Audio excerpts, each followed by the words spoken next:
Is your iPhone's auto lock setting grayed out and you can't change it? No need to worry. In this video, I'll show you how to fix the auto lock grayed out issue on your iPhone.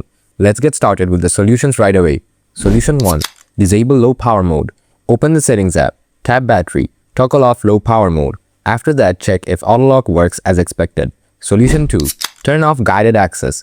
Open settings, tap accessibility, scroll down and tap guided access. Toggle it off. Solution 3. Update your phone. Open settings, tap general, tap software update. If an update is available, download and install it. Solution 4. Reset all settings.